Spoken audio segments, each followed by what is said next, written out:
அருட்பெருஞ்சோதி நிலையை பற்றி நாம் விவரிக்கும் போது இன்னொருனை பற்றி நாம் பேசுவோம்.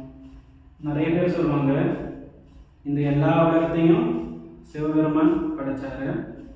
அப்போ அந்த உலகம் எங்கே இருக்குன்னு சொன்னால் சிவபெருமானுடைய ஊன்றிய திருவடியினுடைய நுனியிலிருந்து கட்டவரிலிருந்து எல்லா உலகமும் பிரிஞ்சு வந்துட்டுருக்கு. அப்போ இந்த அண்டமே இவ்வளோ பெருசு இருக்குன்னு சொன்னால் அப்போது அவ்வளோ பெருசாக இருக்க இறைவன் எவ்வளோ பெருசாக இருப்பார்.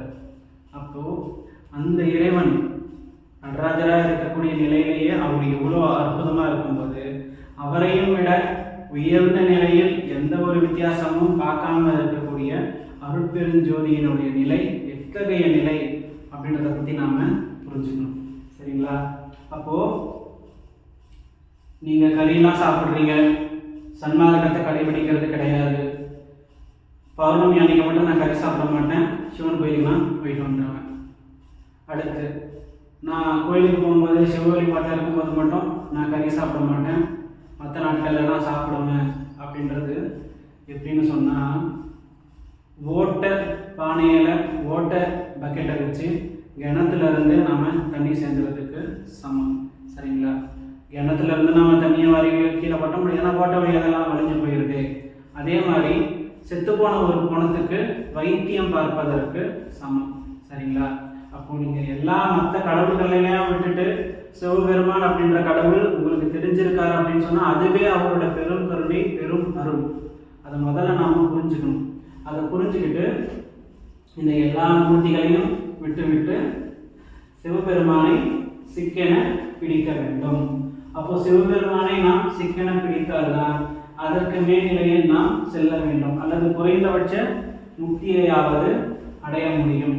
அப்படி இல்லைன்னு சொன்னால் நாம் திருப்பியும் செத்து தான் போகும். சரிங்களா? அடுத்து இப்போ எதை பற்றி பார்க்க போகிறோம் அப்படின்னு சொன்னால், நம்முடைய திருமூலர் ஐயா உள்ளம் பெருங்கோயில்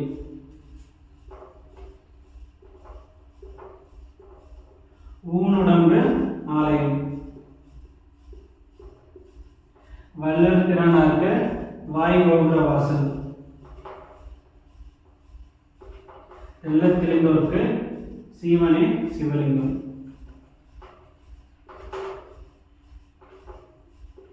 அப்போ இதை வச்சு பார்க்கும்போது நம்மளுடைய புருவ மத்தியில ஆன்மா இருக்கும், அதுதான் ஆத்ம ஜோதி சிவலிங்கம்.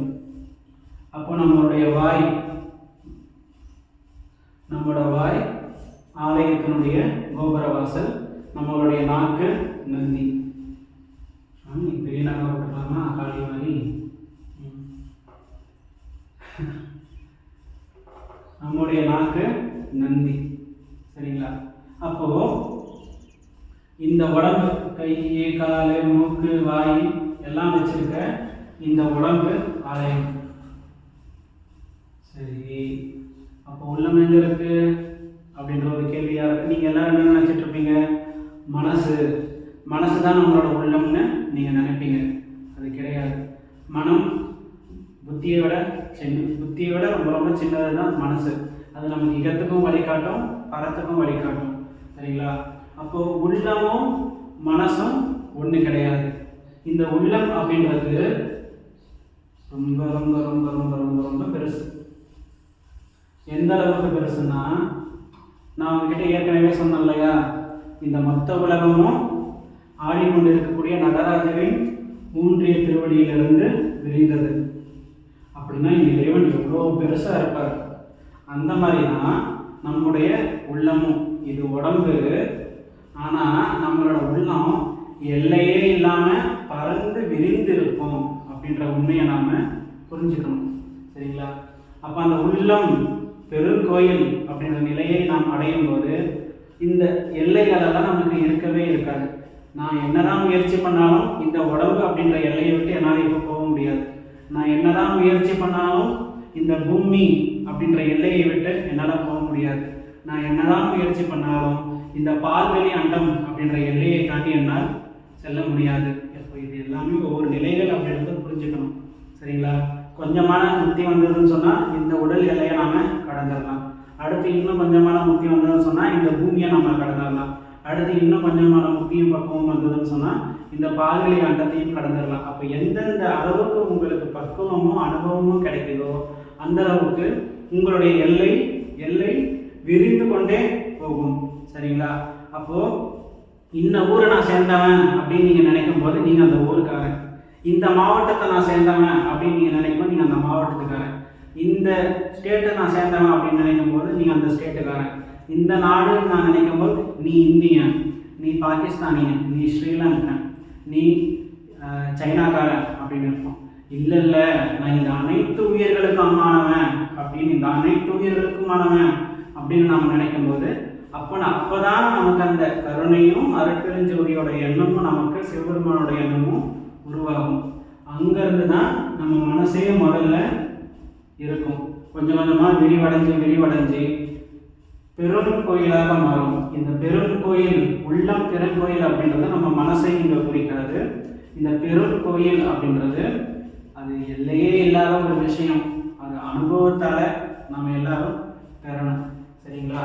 அப்போது அந்த உள்ளம் பெருங்கோயில் அப்படின்ற நிலையை, மரணமில்லா நிலையை நாம் சென்றடைவதற்கு நமக்கு நவகிரகங்களும் தெய்வங்களும் தடையாக இருக்கின்றது. ஆனால் அவங்க சொல்படி கேட்டு நாம் ஆடாமல் இருக்கிறத நிறுத்திட்டோம் அப்படின்ற பட்சத்தில் அவங்க நமக்கு இந்த இகவாழ்க்கையிலிருந்து நீங்கி பரவாழ்வை நோக்கி செல்வதற்குண்டான எல்லா வழிகளையும் காண்பித்து கொடுப்பார்கள்.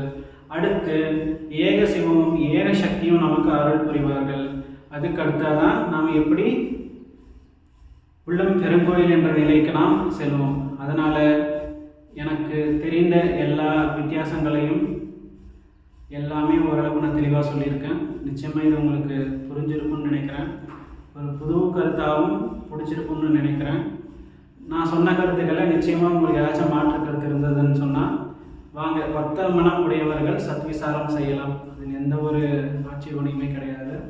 சரிங்களா? வாங்க, இந்த பூமியில் ஏதோ ஒரு காரணத்துக்காக பிறந்துட்டோம், காரணத்தை தேடி நாம் போக வேண்டாம். நம்மளுடைய இலக்கு மரணமில்லா பெருவாழ்வு. இந்த யுகத்துலேயும் நாம் சந்தோஷமாக இருக்கணும், பரவாழ்க்கையிலையும் நாம் சந்தோஷமாக இருக்கணும். நமக்கு துக்கம் அப்படின்றது ஒரு நாளும் இருக்கவே கூடாது அப்படின்றது தான் நம்முடைய நோக்கம்.